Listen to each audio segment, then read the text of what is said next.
All right, welcome everybody to our very first playoff elimination edition of the Kenny and Renny Show. The first time we get to do a show in which the Winnipeg Jets have killed an opponent and moved on to the next round. And what an opponent to kill. The history between these two teams over the years, over the 80s, a little bit of the 90s, absolute heartache against that team.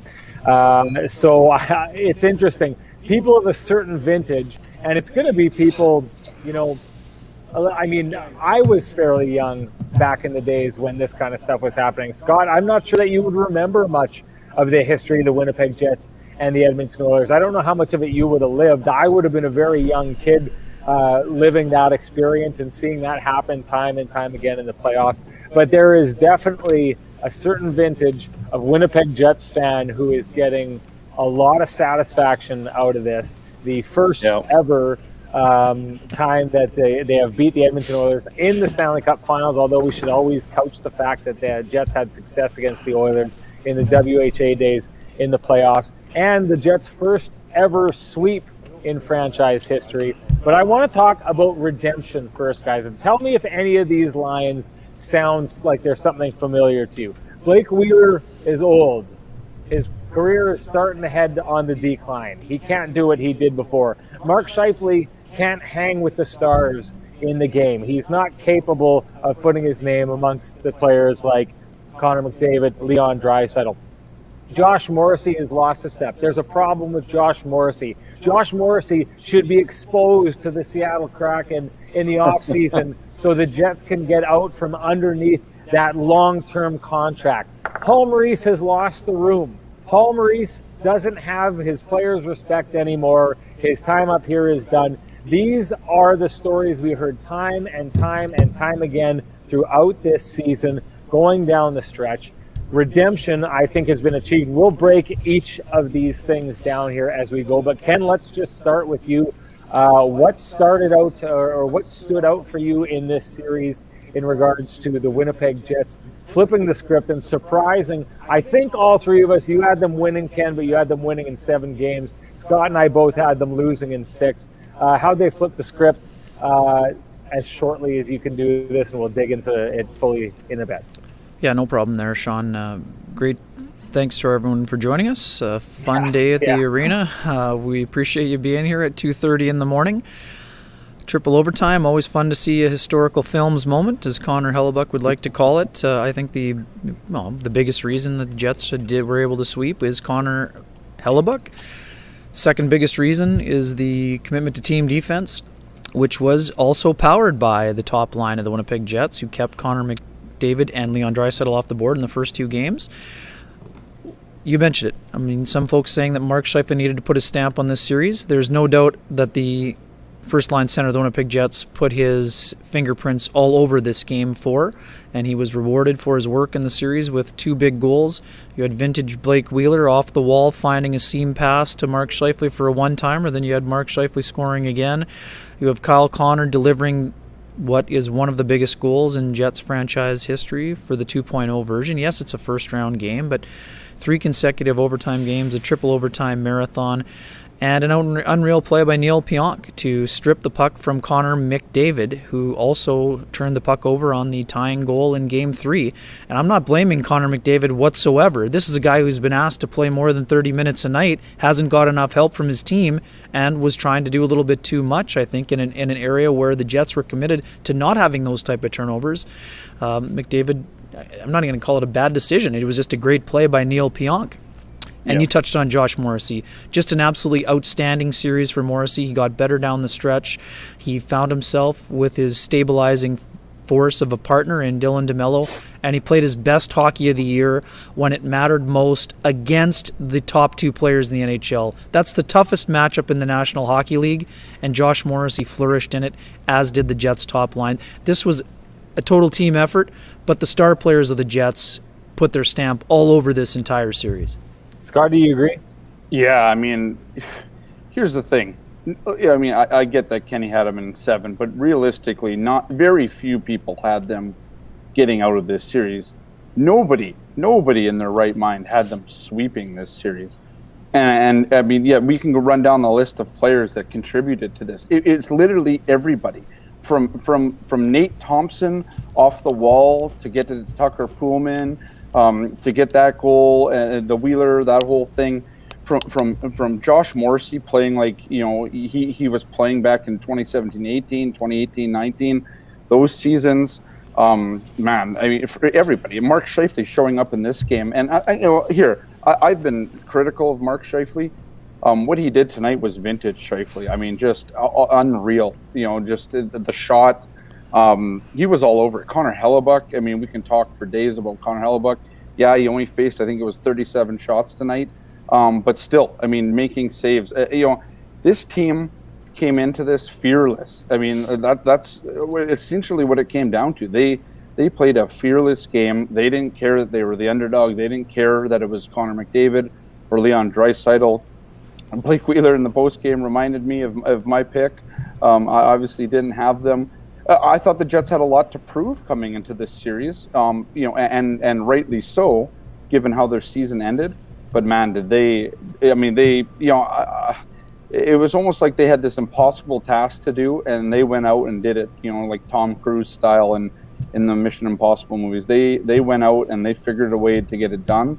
And here we are. It's 2:30 in the morning after a triple overtime game where the Jets found a goal through Kyle Connor of all people.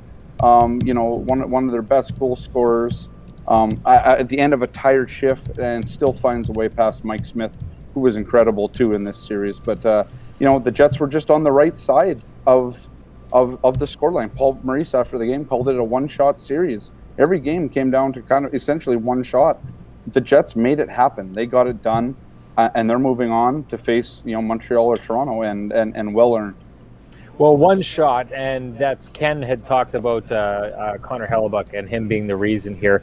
I had thought the last couple of games he looked fairly human. That goal that Ryan Nugent-Hopkins scores, I didn't think that was a very good goal to allow. The one thing I'll say is in these last two games, at one point, Connor Hellebuyck just shut the door, and that was it. So even if he didn't have his best game, that's the kind of confidence that a team has in itself as a goalie. He's got confidence his guys can score him back into a game.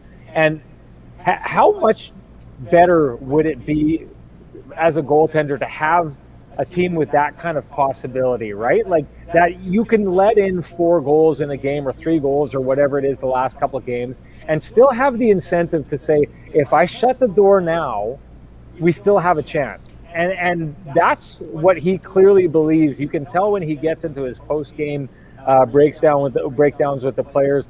It's what he believes in. It's everyone giving everyone hope, right? Connor Hellebuyck at so many points throughout the season gives this team hope that they can win games that they don't show up because he stands up and he does that.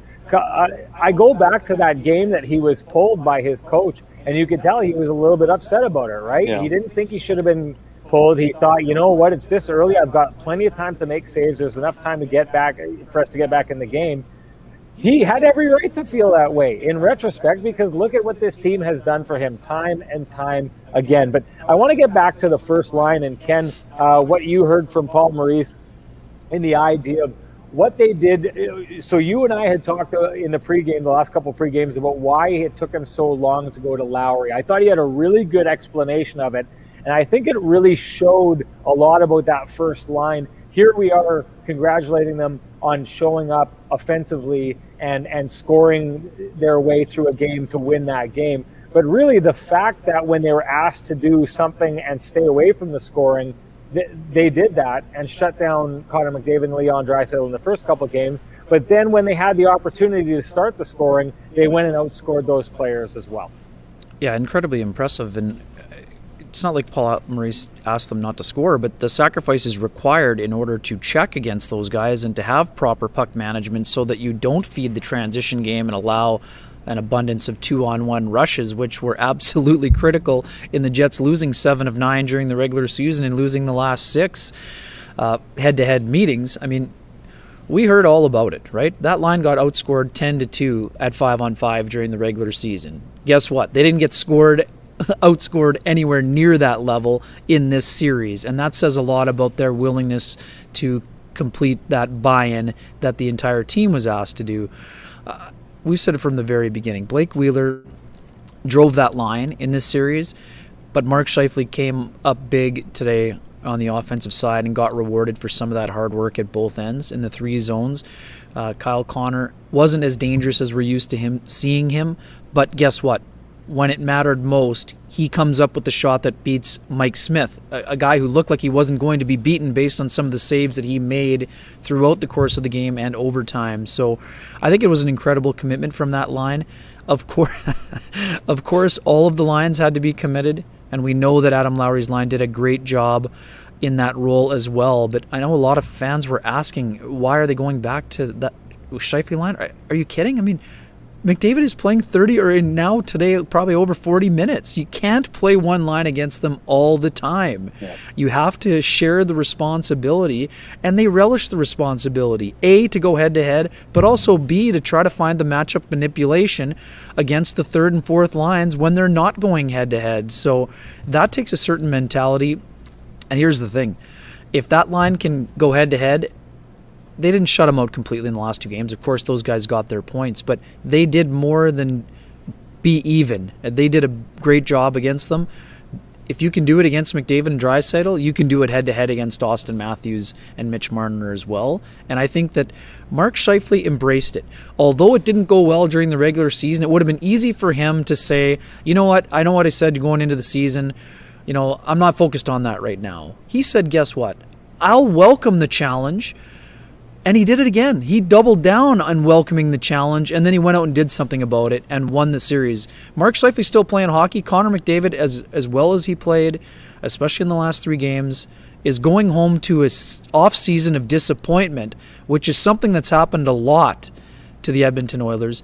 We know they're not a perfectly composed roster. They had some issues in terms of their depth. They're going to get better again under Ken Holland, but Connor McDavid, I don't know what else you can ask him to do. Look at how he responded to getting bounced from the bubble in the qualifying round. He put together one of the greatest seasons in NHL history, and all it got him was a first-round exit. Not only an exit in heartbreaking fashion, in 4-game fashion, because the Oilers had too many passengers on the bus.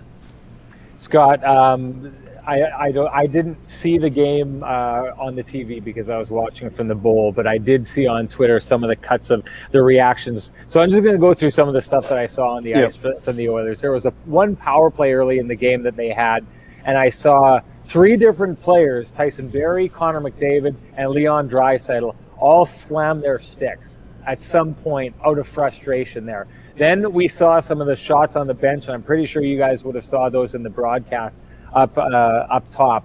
But the reactions of Connor McDavid to some of the plays that were made throughout the game. And I just thought to myself, we had this conversation last night about, how you would feel if you are those players, the Connor McDavids, the Leon Draisaitl, and you're driving the bus and dragging this team as much as you can. And then these boneheaded plays happen that just set you back. And I go back to that play by Ethan Bear. I mean, absolutely horrendous turnover.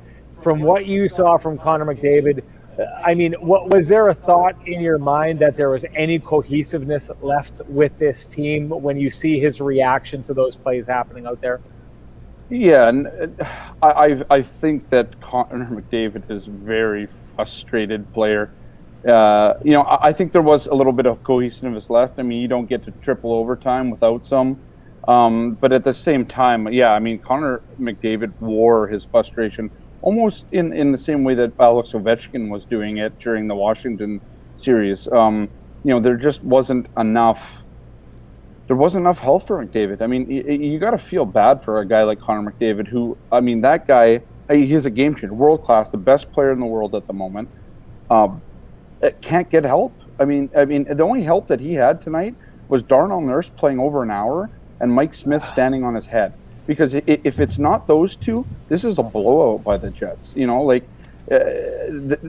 Oilers didn't have a lot left in the tank. I mean, you kind of saw it for a little while. I thought they actually got a little bit better in overtime. They just couldn't find anything. I mean, there was nothing there. The Jets, to their credit, just played an incredible game, especially you go into the later stages of a game, and I was watching, were the Jets going to slow down? When were the Jets going to slow down? They never did. I mean, it was incredible to watch. I mean, so to me, the cohesiveness of the Jets is there. You saw it, right? Like, I mean, you see a team that is pulling all in the right direction. I mean, we talked about the Josh Archibald hit in the last game, about, there's one guy that wasn't pulling in the right direction. I didn't sense that as much tonight from the Oilers, but I thought everybody was going the same way. But I mean, I think just McDavid, the frustration, they get up, right? They get up a goal, and then, like you said, Ethan Bear, the horrible mistake that he makes, and it turns into the tying goal. And then from there, it goes to overtime. And I thought that favored the Jets as more and more as it went. The Oilers obviously had some chances, but I mean, this should have been over long before that. I mean, Mike Smith made some ridiculous saves in this game, and taking credit. And then Darnell Nurse. I mean, I hope we talk. Well, I'm talking about him right now, but I mean, Darnell Nurse played an outstanding game. I would say Paul Maurice called it a world-class game in his post game comments. I mean, to me, it was just like, yeah. I mean, I thought maybe there was some cohesiveness there to the Oilers, but you could see like every goal kind of rattled them, right? Like, I mean, it sapped whatever confidence they had left, and then eventually in the end, I mean, the Mike Smith goal was just, or the goal at the end was just, I mean, yeah. I mean, Kyle Connor just willed that puck into the back of the net, and that was it. You could look at Mike Smith. He sat there watching, the Jets. It might be the last time Mike Smith ever gets this chance. And I don't know. I felt bad for him a little bit, for Darnell Nurse and McDavid, because it seemed like those guys were the only guys that really kind of wanted it, in the end. Well, I mean, Ken, just the fact that the players that played as much as they did today, Darnell Nurse basically barely leaving the ice, Connor McDavid, the way that they shrank their bench, I mean, wasn't that just, and hey, the Jets shrank their bench, and I know that fourth line didn't see a lot of ice time in the overtime. I know that this is the kind of stuff that happens, but I looked at the way that they managed their bench and what it told me in that game. I mean, even if you win that game and get it to a game 5, haven't you kind of signaled that you really don't have a lot of faith in your bench if you are conducting the ice time the way that the Oilers did tonight? I mean, for me, it was just more the matter of the Jets having confidence in their depth, and even something as small as Matthew Perreault being, subbed in a few times for Pierre-Luc Dubois, instead of rolling the fourth line out there, where, Paul Maurice respects the fourth line, but in a 3-line game, he just felt it couldn't take the risk. I'm impressed with the job the Jets did, and the other part that we should be talking about when we talk about depth, whereas the Oilers shut down to 4 defensemen and left Darnell Nurse on the ice for almost a 5-minute shift, Paul Maurice happily sent Tucker Poolman and a rookie in Logan Stanley over the boards consistently throughout the game because they deserve to be on the ice. Yep. So to me, that's a bigger story here. The Oilers will solve, they'll deal with their own problems, but I mean, the Jets played excellent. I mean, sure, I picked them in 7. Nobody thought they could sweep, and they still had to get a lot of bounces. Yep. And Blake Wheeler's not kidding when he said the Oilers could have won all 4 of those games, but they didn't. There's no coulda, woulda, shouldas here. The Jets found a way to get the job done. They used the late season swoon as a galvanizing moment. Nobody wanted to hear it at the time, but sometimes you got to go through some tough things in order to get to where you want to get to. And the Jets have had a lot of heartache the last couple of seasons in terms of early exits, and this was one step. And the biggest thing for me, guys, is, were the Jets happy? Of course they were happy, but this is it was very clear that this is one step on what they believe is a much larger journey that they have in mind. I mean, Blake Wheeler referenced 2 big things, and we talked about it before in the pregame show, Sean. That whole thing about, it's easy to say you don't want to give an opponent life, but when you're Blake Wheeler and you were on that 2010 Bruins team that lost in the Eastern Conference Final to the Philadelphia Flyers after being up 3-0, those aren't just empty calorie words that he's offering. Those are real deal from a guy who, why that hurt Blake Wheeler even more? because guess what? The Bruins learned from that and won the cup the next year, but he wasn't a part of it because he was traded to the franchise that changed his career. So that stings very deeply for a guy like Blake Wheeler. He knows how, precious these opportunities are, and that's part of the reason why I think that he elevated his game at a time when his team was in danger of fracturing, in breaking, and potentially becoming fragile. You can't become a fragile team and sweep a team that beat you 6 times in a row and basically left you in the dust when you were both at one point fighting for first and then fighting for second, and all of a sudden you were fighting for fourth. I just want to take a little bit of a quick detour here. I know that people have been asking about Corey. I've explained this before.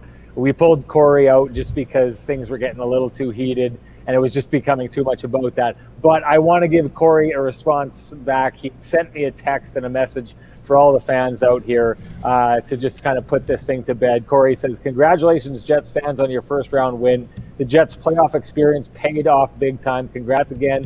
And as much as I hate the Jets, I hate the Leafs more. Thanks for the fun. Go Jets, go." So just wanted to give Corey his final say because I had taken him off the show and not allowed for that final say. T. Paulie says, "Sean, do the Jets want to get back at it Saturday or hope another series goes longer?" Guys, I would fully expect the Jets would take a 7-game series out of those other two teams, because, I mean, the one conversation that's come up time and time again, and you could see how tired the teams were tonight. You know that there's a toll that gets taken care of or that is inflicted on teams as the series goes longer and longer. And we know now, because that series between the Leafs and Canadians is going to go to 5 games. We know that this back-to-back that they have to play, they played the first of it tonight, the next tomorrow, that's going to make that next game, that 5th game of the series, a bit of a grind. That 5th game we know is going to happen. Guys, wouldn't you think that the Jets will take as long a series between those teams as they could get? Scotty? Yeah, I think so. I think if you look back, I mean, remember the Vegas series, right? I mean, the Jets go 7 games against Nashville. That series sucked a lot out of that team.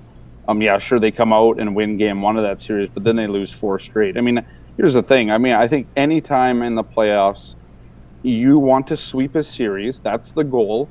And then the rest is hoping that the other teams go 7, go the distance, beat the heck out of each other, and go from there, right? I mean, I don't think that you would ever hope any different, right? I mean, you want the Leafs and the Montreal Canadiens, just to beat the crap out of each other and then come into that series. That's just the way it is. And does it benefit the Jets to be off? I think so. I mean, there'll be injuries out of this. Paul, like you look at Josh Morrissey tonight. I mean, he took a bunch of pucks off. I mean, he was hobbling for quite a few times. Blake Wheeler takes just a nasty shot, down in the nether regions, and that's not good. I mean, there's going to be other bumps and bruises out of this series that the Jets want, to feel good about. I think, that you saw that coming into this. The Jets benefited from having pretty much a week off in between their games. I think in the playoffs, where you can get rest, let Hellebuyck kind of reset. I mean, Hellebuyck, heck of a performance on a back-to-back. That's the first time he's played back-to-back all year. And then these two games, they took a lot. They, in 2 nights, the Jets played 7 periods, I guess it was, roughly, right? Something like that. No, 8 periods, 9 periods? 9 periods, I guess it was, 4, because they went to overtime, and then, roughly around that. So, yeah, anytime you can get rest and watch the other teams go, I think that's exactly what you want.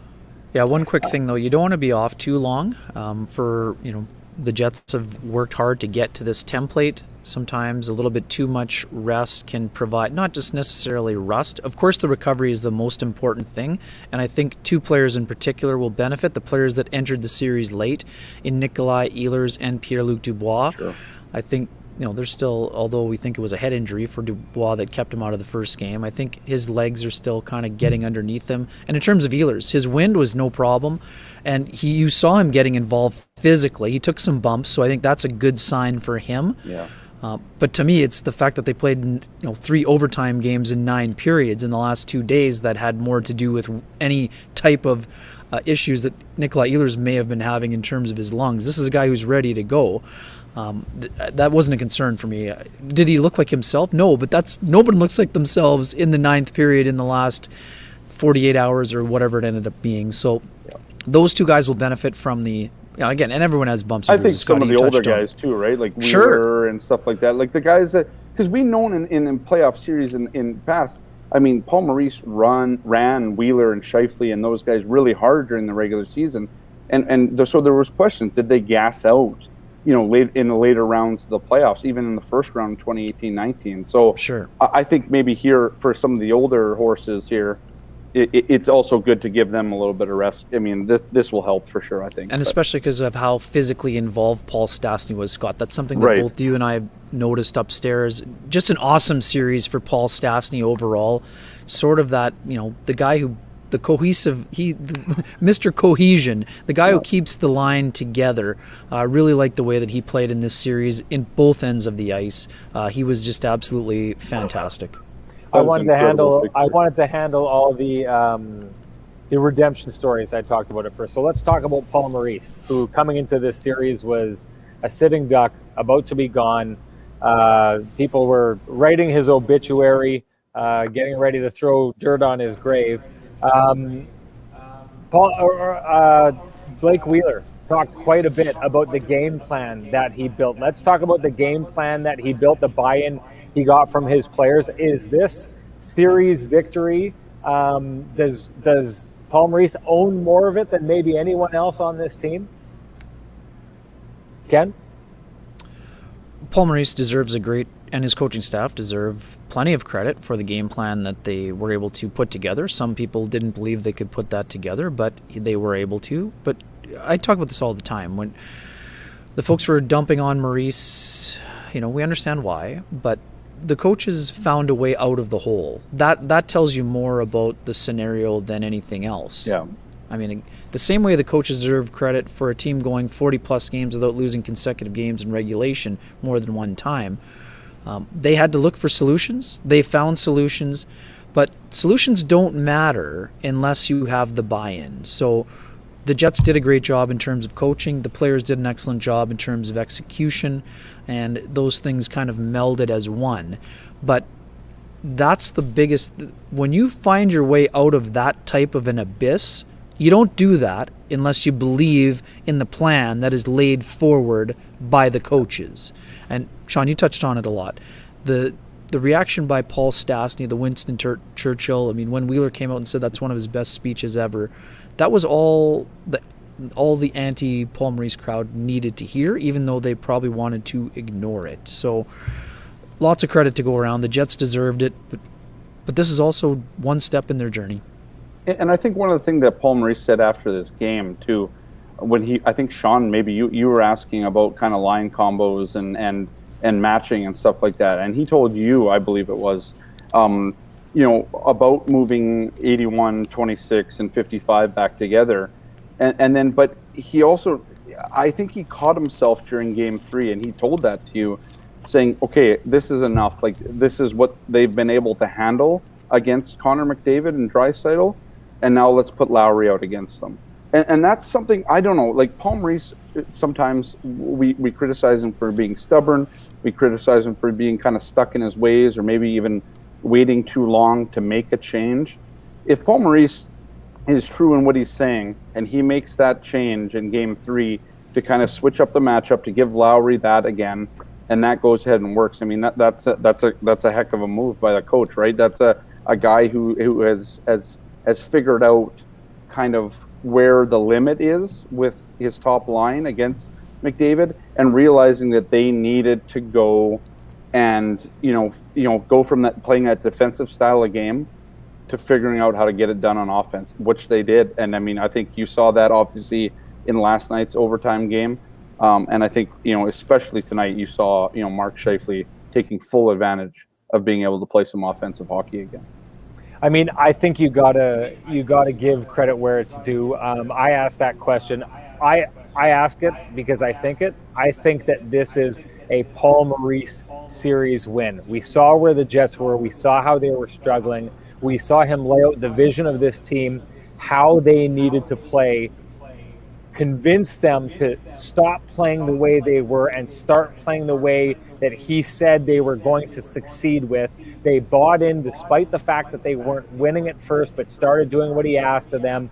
Then they won a couple of games towards the end of the season, games that, could have seemed hollow, victories against teams that weren't very good teams that were out of the playoffs, and they brought that game in here.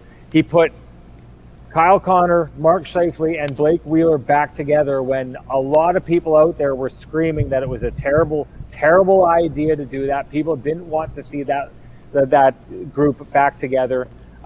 He brought, PLD back into the series on a different day than Ehlers, held Ehlers back for a game, and Ehlers comes back and responds the way that he does. And I think, Scott, you brought up a great point. He went out and set up a situation by which he took a fourth line that he's had faith in all year and had them take a chunk out of those top two players in games 1 and 2, but allowed Blake Wheeler, Kyle Connor, and Mark Scheifele to shut those players down, had the faith to go with those players to shut them down in those first 2 games, which I couldn't see happening. And didn't change things up, showed the confidence in his players once he had last change. He didn't switch up right away and go to Adam Lowry. Now, they score their way back into a game, and maybe if they don't do that, that's a huge mistake on his part, right? That he allowed that McDavid and Draisaitl line to go against Scheifele as long as they did and cost them in that game. But you take a look at all the changes he made, the vision that he had, the buy-in that he gets time and time again. And Blake Wheeler said it. They came into the series and they had a really, really good game plan that they believed in. They executed that game plan and it worked. In the end, what they did worked against a team that so much had not worked against. And they talked about, I loved when he talked about the coaching staff being a team as well, right? That they sit back and they spend hours every day trying to figure out how to put the team into a good situation to win, right? That's what they head out and they try to do. And so they had tape that they looked at all year, tape of failure time and time again against the Edmonton Oilers. And they broke it down. Players said they did a good job of selling their team on why they weren't winning in those games, why they were struggling against them, and convinced them of the things they were doing wrong, got them to stay away from that. Hey, even the stuff about last game in Game 3, Paul Maurice had felt that the Oilers had got too many shots through, so they needed to block more shots, and then Blake Wheeler goes out and takes a shot square in the cojones because he's out there trying to do exactly what his team had asked him to do. That's buy-in, that's belief, that's executing a game plan. That is Paul Maurice's vision, and I will say this, Paul Maurice's vision carried the day in this series. I give him all the credit for that. Hey, the players got to execute, and the coach will tell you every time, we don't go out there and score goals, but that to me is a coach's victory in that series. Yeah. Anyone disagree? No, I mean, I don't think how you could. I mean, I've written a lot of stuff, going against Paul Maurice thing. He's, he doesn't put the right lines together, doesn't do this. He waits too long to do all these sorts of things, right? I mean, I'm eating a lot of what I've written over this year, over the last couple of years. Hey, here's the thing. At the end of the day, the Jets swept the Edmonton Oilers, and they did it through a game plan that was, it was going to be 1-goal games. It was going to be a grindy game. But he ended up, you go through that 9 of 12 at the end of the season, losing, and you come out on the other end of it. And Blake Wheeler said this, I want to say it was before Game 1 or after Game 1 or whatever. You go through something like that and you're still together as a team, that counts for a lot. And I think, whether or not, people are going to complain either way that Maurice, I mean, the analytics still didn't look good in this series for the Jets. It doesn't matter at this point. The Jets are moving on to play either Toronto or Montreal, and the analytics be damned, right? I mean, I'm one that writes a little bit at least about analytics. I use them fairly quite a bit in my analysis, but at the same time, sometimes it just goes out the window, and you stick to a game plan. You play as a team, and they sound like cliches that you'll hear from players, but this is what happened, and that's what they did. They won. Guys, T. Konapali asked us, we're going to get to this eventually, so we might as well do it now and bring up his question and make sure we're answering his question. Which of these two teams, the Leafs or the Canadiens, do you think that the Jets match up better against?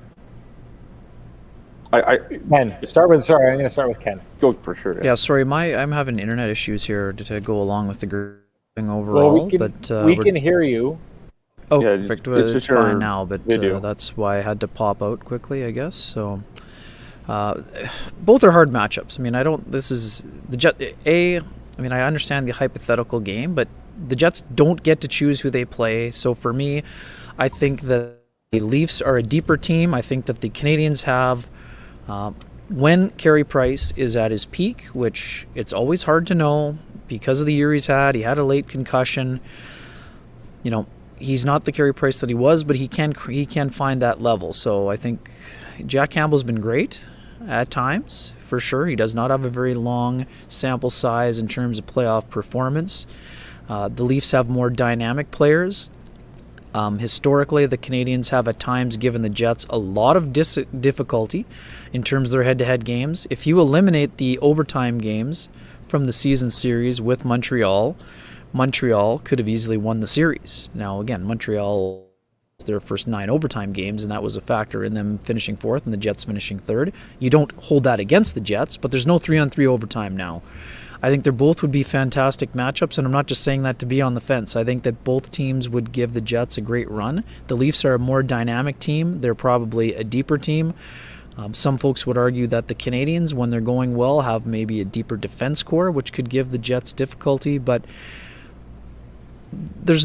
I'm not going to come on here and argue that the 4th place team is better or a tougher matchup than the team that finished first, and that at 2 different times when the Jets were taking their swing to take over first place, the Leafs basically shooed them aside. So the Leafs are the harder matchup for the Jets. That's not to say that they can't beat them. If the Jets play like they did against the Oilers, they will be in the series. But the Leafs are a deeper team when healthy. We know Nick Foligno missed today's game, but the Leafs are a lot deeper up front than the Edmonton Oilers. So this will not be a cakewalk for the Jets no matter who they play, but I think they match up well against both teams. But much like in round 1, where they needed overtime on 3 occasions, they're going to be tight. I think these are mostly going to be 1-goal games against both of those teams. I also don't think that the Leafs would blow the Jets out of the water by any stretch.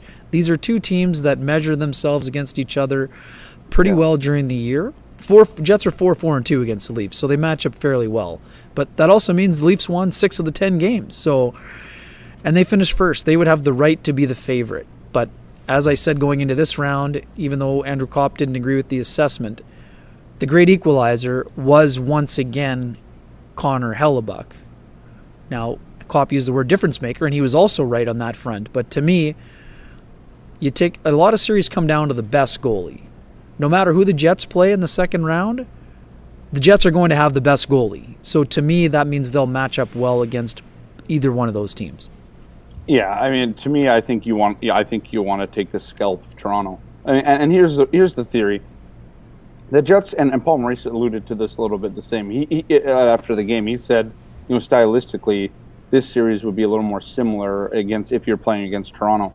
So if you've just come out of this and you found a way to win against Edmonton, who nobody said you could beat, you already played this season. You found a bit of a formula against Toronto, and were able to employ that. I think the Jets were able to play a little bit more of an offensive game against Toronto.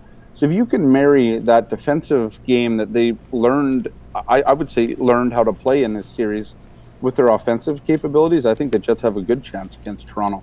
As weird as it sounds, I think there's just a better chance for the Jets. I'm not saying, I think as a fan, you want to play the worst team out of the 2, so maybe that is Montreal. But if Montreal gets through Toronto, are they the worst team? I don't know. I mean, that's the thing. So, but I think if you're the Jets, you want to come out of the North knowing that you beat the 2 teams that finished ahead of you. Maybe that doesn't matter to anybody because you get out of the thing. But if you want to be battle-hardened going into the Western or into the conference finals, knowing that you haven't seen any of those other teams, I think it's good for you to come out of this division having beat both of the teams that were better than you, or the consensus better teams in the division. So I wonder about that. I wonder if the Canadian style would not be a style that would maybe better prepare the Jets for what is to come after if they were to get out of the North Division. I find it interesting, Scott, you touched on it. Paul Maurice had said that he thinks that the Leafs would be another version of what we saw in this Oilers series. Bit of a no-hit series in my mind. I didn't think there was a lot of grind to this series by any means. Nothing compared to what we've seen down in some of the states matchups. Sure. The one thing I find is every time Paul Maurice talks about the Montreal Canadiens, and I don't know, maybe it's because he grew up a Montreal Canadiens fan, but it's almost like he's got this deference for them, or at least the style and they play. Do you know what I'm saying, Ken? In the way that he talks about how they've got this entirely different style and this grind, and then this really, really good goaltender behind them that could kind of make things crazy for them. Something about the way Paul Maurice talks about the Montreal Canadiens, he talks about them unlike any other team. It's strange to me. The one thing I know is Paul Maurice sees a lot of the stuff that we don't see, and I'll go back to he saw the first line coming back together and doing well despite some of their analytics. He saw something, clearly it worked. He saw something in their game that he thought was working, clearly it worked. Every time he talks about the Montreal Canadiens, he talks about them and you can tell that he sees something in their game that concerns him. So I wonder about that. I think it's a moot point. I think the way that things have been going in that series throughout the year, the Toronto Maple Leafs seem to have just that extra gear to just go up a little bit on the Montreal Canadiens every time they play them. I'm not saying that series is over, but at the same time, I would be surprised if the Montreal Canadiens came out of that. I think it's going to be the Toronto Maple Leafs against the Edmonton Oilers, and I honestly do believe against the Winnipeg Jets. I honestly do believe that the Toronto Maple Leafs are a better matchup for the Jets than the Montreal Canadiens are. Kenny, you must feel a large chunk of redemption. I know you've talked a little bit about Morrissey over this, but you had called for DeMello and Morrissey all year. You had been beating that drum since the beginning of the year while DeMello was sitting on that bottom pairing as basically their fifth defenseman, although, I mean, I don't think any of us ever thought that he was that. Paul Maurice wanted to single them out specifically. When they went to go get Dylan DeMello, that was the plan, was to have him play alongside Josh Morrissey. That's an entire season ago. COVID happens, the bubble happens, didn't really come together. This is kind of the first time we're seeing that plan come to fruition. Why do you think it came together as well as it did in this moment? Well, I mean, first and foremost, these guys, despite saying all the right things publicly about understanding the scenario, they enjoy playing on a pairing together. They think the game, I think, the same way is how I would describe it. And they support one another well. They read off each other well. They know if a mistake happens, the other guy will be there for them. I understand the importance of having Dylan DeMello on the third pairing in terms of helping groom a guy like Logan Stanley or later on Ville Heinola, but it did hinder the first pairing. Now, Tucker Poolman, as we've discussed, has done an excellent job on the third pairing, which is probably where he is best slotted. We understand why it took a while to get there, but Dylan DeMello also taking full advantage of the situation with his intelligence and smarts, and what a moment that would have been for him. I mean, this isn't something that bothers Dylan DeMello, but it's been a long time since he scored, and he just about had a buzzer beater there. Was it the second? It feels so long ago. I can't remember if it was the second. It was the second period or before the third, or was it in the first overtime? Anyways, it was at the right? Yeah, because Mike Smith made a huge save. Yeah, but it was after the buzzer, first I think, overtime. anyway. Anyways, DeMello has been excellent. And I wasn't saying for a second that Josh Morrissey was the only good defenseman for the Jets in the series, but for my money, he was the best defenseman in the series. And that's something, Sean, you touched on it from the very beginning. We understand there was some frustration, but like I've said about some other people, nobody was more frustrated that things weren't going well than Josh Morrissey. And rather than, have your confidence crushed or listen to all... Oh, Kenny. Kenny dropped. Kenny, you're gonna. Oh, I think you're back. Sorry. What he did about it was find his level. He put in the work that was required, and he found his level and took advantage of it. And you have to tip your cap. Once again, this is the most difficult matchup to go head-to-head with in the National Hockey League, and he flourished at both ends of the ice. And like I said, I had a better chance to watch it when I got home after last night's game. That was a Dustin Byfuglien tribute celebration after he tied the game. I'm not sure if he plays guitar in his spare time, but that's the type of sheer joy that his old defense partner used to show with regularity, and it meant a lot to him. Blake Wheeler talked about the investment that people have made, players that have made long-term commitments to the city, to the organization, and to themselves. Josh Morrissey made that commitment, and when things weren't going well, he didn't come out and ask for sympathy or ask for a trade or say, don't be so hard on me. What he did was find the level that he holds himself to, that standard that he always wanted to get to. He also, like Mark Scheifele, has embraced the opportunity to go head-to-head against the other team's best, even when things weren't going particularly well at times. I think he had an outstanding series. He was one of the Jets' best players in this series, and he should be applauded for that, because he's gone through a tumultuous season with a revolving door of defense partners and had plenty of reason to be frustrated, and instead found a way to lead the defense core that he is asked to lead and has been asked to lead since his partner left and his previous partner left, and he was left holding the bag and trying to keep it together on the back end last season. Yeah. Hey, I want to ask about something Blake Wheeler said. I thought it was really interesting. He pointed out, and I think it was Hammer who asked the question about Blake Wheeler committing to this city, committing to this team, and building towards something. And in his response and his answer, he actually talked about, kind of the younger core of guys who'd committed to this city. Mark Scheifele, I guess, is a little bit older in that regard, but Josh Morrissey deciding to stay around long term. Kyle Connor deciding to stay around long term. Just what did you think, Scott, of those comments and kind of the idea? Because when he was talking about that, I started thinking about this team, talking about how well this room is working, how much they're getting along. And you hear Connor Hellebuyck talk about it all the time, about like the kinship that exists.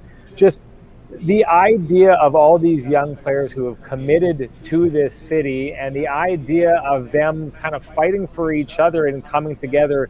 And if we're kind of seeing the start of something in this moment, when I think so many of us, myself included, felt like they're, trying to capitalize on the past before a window closes, the way that Blake Wheeler talks about it really feels like this is the start of something.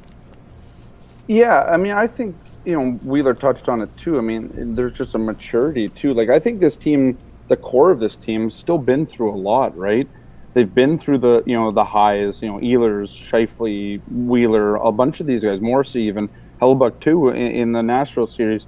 They've been through the lows of the Vegas series. They went through the lows of, essentially falling off a cliff in the 2018-19 season and then getting dumped in the first round. They were in the low last year when they were against every single odd last year, given what happened in the offseason with Dustin not coming back and then losing the right side of their defense. And then this year, a year like no other with COVID and really just having to band together, because that's all you have on some of these long road trips when you're, essentially stuck in hotel rooms and you can't really do much else and that sort of thing. Is it the start of something? I don't know. Maybe maybe this is, them just coming together at the right time. I mean, Blake Wheeler's not getting any younger, obviously, right? And some of these contracts will eventually come up at some point. Paul Stastny's here. I mean, I think they just have the right mix of players again this year. I mean, you bring in a guy like Paul Stastny, I think that's the type of player that galvanizes a team, and a guy that is, incredibly honest, and maybe one of the reasons, if we look back and the Jets go really deep here, one of the reasons why they are even at this point, because he came out and basically told it like it was. So yeah, I mean, I don't know if it's a starting point, an ending point, an in between, if it if they're in the middle of the window, if they're not in the middle, I don't know. I mean, I just think that there's a team here that is all working for one goal, and you don't have that always, right? There's always selfish reasons. There's always guys in contract years and all these other things to think about. But and I agree with Jeff. I mean, the Leafs are going to be a tougher test and a much taller task to go. But I just think that this team is leaning on one another. Even in the first two games where you didn't have Nikolai Ehlers, they still found a way to win, right? Like I think these things say a lot about the character in the room that we haven't seen much this year because we haven't been allowed in the room. Nobody has, right? So, yeah, I think you're just seeing a team that, they can say all the right things about being together and all that stuff, but you're kind of seeing it. You see it on the ice.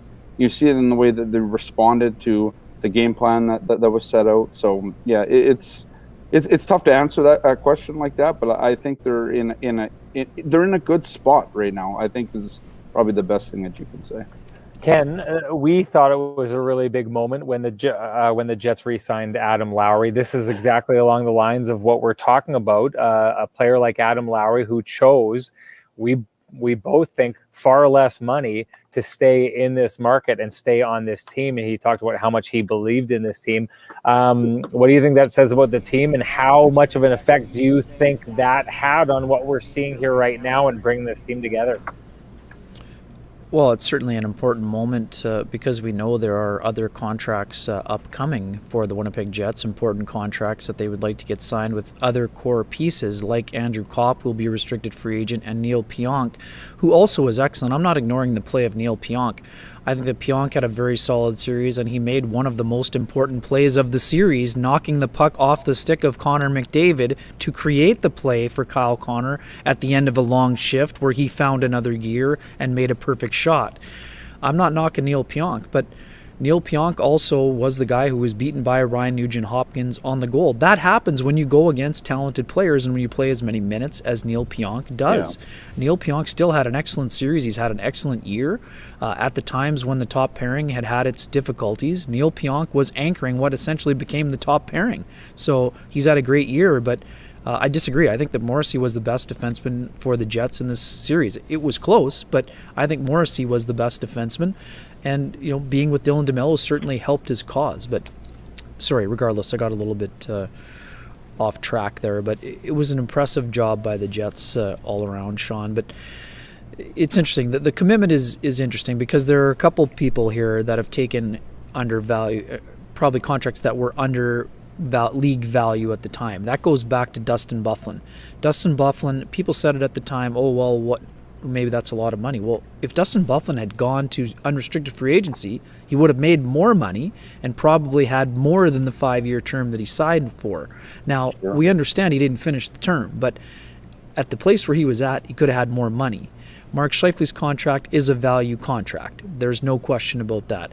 Kyle Connor, with 3 consecutive 30-plus goal seasons, and probably would have had another 30-plus goal season if it had not been a 56-game season, at $7 million is a relative bargain. If Adam Lowry wanted to max out his dollar value rather than stay with the team where he values his role that he has been given and his place among the leadership core, he could have made more money elsewhere. But guess what? He's committed to the team that drafted him, and he believes, and that's what Wheeler also reiterated. If you don't have the belief and the buy-in from those core pieces, Connor Hellebuyck, also a value contract for the guy who is one of the best goaltenders in the National Hockey League. Yeah. You can't win without that. Yeah. Just ask the Oilers. And I don't blame Connor McDavid for getting the money that he is making. He's deserving of that money. Scott and I are both, Sean, I know you're a Dallas Cowboys fan. We've watched the Patriots for quite some time. Tom Brady did not have to be the highest paid quarterback in the NFL, and because of that, he has 6 rings. That's a big part of the reason. If Tom Brady was saying, I'm the best quarterback, 7, and I want six with the Patriots. Sure, yeah. If he had wanted $40 million instead, now you have 1 or 2 fewer weapons. So And this is not just a Jets thing. This is something you saw going back to Detroit when there was no salary cap. Yeah. And also, I'm very familiar with the Vancouver situation because the Moose were the Canucks farm team. You saw guys like Ryan Kessler take a little bit less. Alex Burrows taking a little bit less. Pittsburgh. They believed in that. Might be the epitome of it, right? Right. Like, those contracts were signed sort of before the cap kind of rose exponentially. Still. But for sure, if you want to play on a great team, sometimes you got to take a little bit less. That's not always an easy sell because, you would understand why players would want to max out on their dollar value. It's a short career. You want to max out. But sometimes sacrifices are made so that other people can be preserved in that lineup so that there's not cap casualties like you saw after a lot of those teams that have won the cup because everyone wants to get paid. Yeah. Go, Scotty. You have something to say? No. I just wanted to, Sidney Crosby took less. Chris Letang took less. Evgeny Malkin took less because he probably could have made more at one point than Crosby just based on when the contract was signed. I think a lot of those guys there took less. And what do they have out of it? 3 Stanley Cups, right? And so, I mean, I'm not saying that's the formula everywhere. I mean, you're a Tampa Bay Lightning. You live in a tax-free state. It's easier to sign a Kucherov to under $10 million, right? So there is different things like that. But I think in this market, you almost have to fall into it a little bit and I think the big question, and people have pointed out in the chat here, is Andrew Kopp going to take a deal? I don't think he takes a team-friendly deal. That's just not the type of guy that Andrew Kopp is. I think he knows. I don't know. I disagree. You think Andrew Kopp's going to take a team-friendly deal? Well, I think he's going to get. Hang on one quick second. He is going to take a fair value deal. If it's somewhere in the neighborhood of 4 years at 4 or a little bit over 4. It's got to be market value. I mean, right, but anything over 4 is going to be market value. I think that I don't know what the pinpoint will end up being. One of the years is also an RFA year, so you have to remember that it's not necessarily going to automatically go, Lowry. But I think it's round 4 for around 16 or 17 is going to be close. For them getting dragged into arbitration the other year see. too. Well, again, only time will tell. I agree. I think if Kopp stays, that's a huge statement, right? Massive. I mean, I think that is a massive statement. Andrew Kopp takes a market value contract. That's all I'm saying. So, I mean, I think also the other thing we have to consider here is that if the cap were going up to 88 million or whatever it was projected to be, then you could see arbitration, then you could see Kopp wanting more money. I think that he also values his spot in the lineup here, especially after showing that he can play in the top 6 a little bit more regularity. He sees where this team is going. I think that a guy who had 15 goals in a condensed season and knows that he could get to 20, probably 20 plus, I think there's a pathway to and I'm going to say 4 years is long term in a cap flat world. I think there is a way to get a deal done between 16 and 18 There's million always a at chance. 4 years. I'm not. There's always a path. It's just I'm wondering if Andrew Kopp will follow it. That's all I'm saying.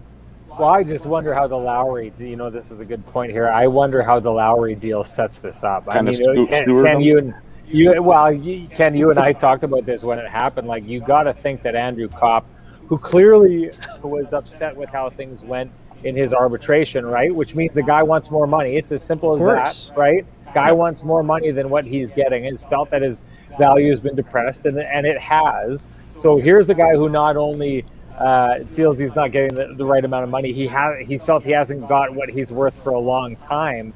So the reaction in those situations you would typically think is that you over ask, right?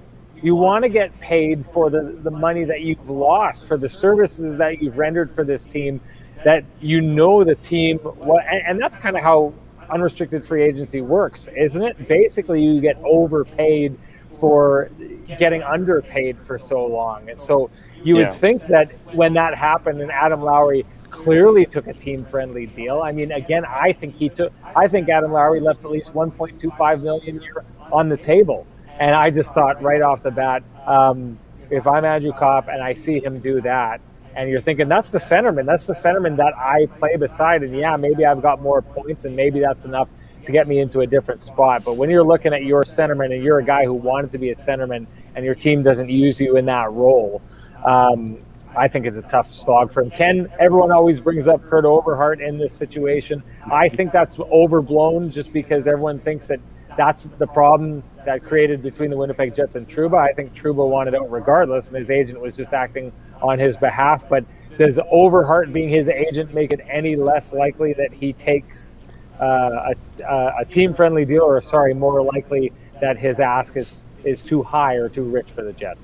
Yeah, I mean, I don't think that Kurt Overhart will prevent Andrew Kopp from seeking full, market value, but I also don't think that Kurt would stand in the... I think Kurt Overhart respects what the Jets do with their players, and he respects the role that Andrew Kopp has with the Jets. Andrew Kopp is a self-made player, always pushing for more. There have been plenty of obstacles put in front of Andrew Kopp in terms of where he fits in, or this is dating back to his time at the U.S. National Development Program. Then at what people often forget about Andrew Kopp could have taken a scholarship at another school. He wanted to play at Ann Arbor for the University of Michigan. As a freshman, he went and took a walk-on tryout instead of a scholarship. By his third year with that hockey team, he was the captain of the hockey team and an integral part of the team. Now with the Jets, his role has accelerated each and every year. Andrew Kopp is clearly part of the leadership core, the same way that Adam Lowry is. I think he wants to be part of this. I think he wants fair market value, but I don't think for 1 second he thinks he has to max out on this contract. One of the reasons I say it's a 4-year deal is because Kopp continually thinks he can, by the end of that 4-year deal, he's going to be a full-time top 6 player, and he'll cash in on the next contract. But he values the opportunity to have this window to win with Winnipeg, and I think he is going to stay here as long as the money works. Yeah, it just can't be insulting, right? Because I think he felt that arbitration was insulting. Well, I don't think he. Well, that's arbitration. He said it, right? I mean, he was. I don't think he thinks the ask specifically is. I just think the process of arbitration, where you say why you should get paid a certain amount, and the team says why you shouldn't, is tough to go through, right? Quickly here, Philly Danger says, Laine's agent, did he create the mess? No, that is not what happened there. And then last question I want to get to, and we can run through it pretty quick. Maybe we'll go to 3:30 here and shut it down. But how much tougher did the expansion draft just get for the Edmonton Oilers with what we saw Mason Appleton do in this series, everyone up and down the lineup? How much tougher a decision did that just get for the Winnipeg Jets? I think we knew it was tough to begin with, and also two important things. I mean, Mason Appleton found his offensive game this year, which is something that I've been projecting for the last couple seasons. He was my, kind of under-the-radar player to watch going into this year. I think he's had an excellent year. He's become, on the verge of almost being a driver for the Winnipeg Jets. He can be used on the penalty kill. He did get sort of squeezed out of that role into sort of more of that fifth forward role, but the evolution of Logan Stanley has been a revelation for the Jets. And now the biggest difference when DeMello, I've said this before countless times, when Dylan DeMello is on the top pairing at $3 million, that's a bargain. When Dylan DeMello is on the third pairing at $3 million, well, now it's a luxury item when you have a young defense core. But he is a guy who is critical to bringing in Ville Heinola and Dylan Samberg, both guys who I think would be, I'm not here saying that he should be taken off of Josh Morrissey's role, but he could help both of those guys, but I think they're going to have to help themselves because DeMello and Morrissey is a pairing that the Jets are going to want to lean on next season. So there are some tough choices, but I've said this from the beginning. I anticipate there being a side deal. Maybe this is not going to happen, but for me, the Jets are always looking at trying to keep both Appleton and Stanley because of what they've invested as homegrown players. Yeah. So we'll see what the cost is. Now, what's the asking price now compared to what it was when Vegas entered the league? That will be the ultimate and determining factor in how that goes. But both players, the Jets want both players to be part of their core. They may not have that opportunity without sending assets out the door, but that's how I see that playing out. I see a side deal just like they did with Vegas. Yeah, I think you got to pay what you got to pay to make sure that you keep those guys. I think Logan Stanley, there hasn't been even so if people thought that Dylan DeMello was the guy holding up Logan Stanley, I think he's proven that wrong. I think Logan Stanley's proven that he can do whatever with whoever. A lot of people thought that Tucker Poolman was bringing down or just shouldn't even have been in the lineup. I thought that pairing is looking very good in this series. I don't think the Jets can even exercise the thought of losing Logan Stanley. I know you have Dylan Samberg, but Dylan Samberg might be the guy, or even Logan Stanley might be the guy where you want in place of Derek Forbort next season. And then you can play Billy Heinola potentially with Josh Morrissey. I don't know how that works. I mean, that one could be interesting, how they deal with those two guys if one stays in the A next year for a little bit more playing time, a little bit more seasoning. No, they got to be in the lineup. Both of them got to be in the lineup. I'm not saying that they. I'm not arguing with you on that. I'm saying for sure they do. But I think you have to. Mason Appleton's a great player. I'm not saying that. I just don't know if Logan Stanley's the replaceable guy on this team. That's all I'm saying. Because Harkins, again, somebody brings up Harkins here. Can Harkins play like Mason Appleton? I don't know. I think there's a chance. I just don't think that they can replace Logan Stanley. Well, they have more forward. Sorry, one quick one. They have guys like Gustafsson, Vesalainen, and Harkins all would have an opportunity to step in and be players that can do the job. Yep. So I would say they would be more willing to part with a forward than a defenseman, even though their top prospects are back end. Yeah. Sure, exactly. That's what I'm saying. I'm with you, Scott. Yeah. I know you're talking about them making a deal, Ken. I just wonder, with all the lessons learned by the different GMs around the league in that last one, if the prices are going to be even higher to make a deal. And I guess I suggest that the lessons learned mean that GMs are maybe going to find a way to better hide talent on their roster, or go with, the idea that we talk about of just like take your medicine and lose one player rather than give two up. And I wonder if you're Seattle and you're in a situation where other teams have learned their lesson and you're not getting as many of these steals as Vegas did, then you can't walk away from taking the best available player from the Winnipeg Jets, unless the Winnipeg Jets can wow them and give them two players that they know in the end are going to be great players because they're sacrificing for the here and now. And I wonder who those players are, right? That's the big question. I don't know that, Jansen Harkins, and he was the guy that I thought was going to be going. I just don't know how much of that Seattle will have seen of that player, right? So to me, if Seattle is going to say, okay, we're going to stay away from Logan Stanley or we're going to stay away from Mason Appleton because you want us to, we need something significant coming back the other way. We can't, similar to what we saw with Vegas, like we need a guy who's going to hit. So we need Samberg, and clearly the Jets aren't going to give up Heinola.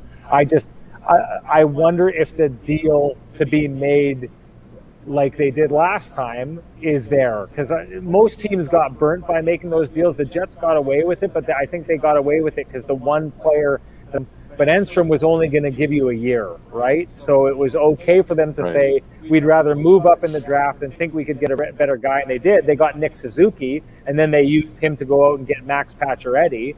So making that deal with the Jets definitely did work out. But I think the only reason it worked out is because Enstrom only had one more year on his contract. Had he had 3 or 4, I think they would have taken a different tact, and you definitely wouldn't have got them to lay off him for Chris Thorburn, right? But anyways, well, the other part too, Enstrom may not have reported. That was probably one of the other parts of a hang-up. It's possible that Enstrom would have retired or just gone back to Sweden rather than reported. So it's sort of muddied the waters a little bit for sure.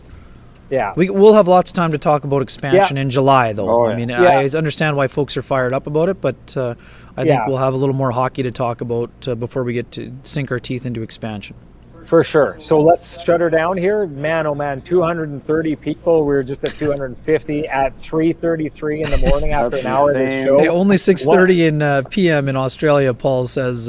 We appreciate you joining us, but I think we're going to take a pit stop here before the next round begins. Yeah, we got to get back to work tomorrow. But geez, this is why our viewers are the best. Awesome. We absolutely love you showing up and sticking with us here. Appreciate it. Thank you so much. I'll pump the Friday show, the Friday Kenny and Renny show, because it could be, the next thing that we do before another show. We got big news too, because hang on. I thought because of the sweep, we're not going to unveil. We won't unleash. We don't. We haven't locked it down yet. because Okay. I haven't Okay. talked to him, and he may have another. Okay. I think Big you guys hinted at something Big big news. there. Big Holy news. smokes, you can leave them hanging. But yeah, we can't lock anything down yet, but we'll have something as soon as we do. You'll all know. Thank you so much for joining us. We hope you enjoyed this show. We know that you enjoyed that series for the Winnipeg Jets. Let's all sit around and wait to see what's going to happen, who they play next. Until then, enjoy your time off. Stay safe, everybody. Follow the COVID guidelines, and we can't wait till we get to spend time with you again. Talk to you later.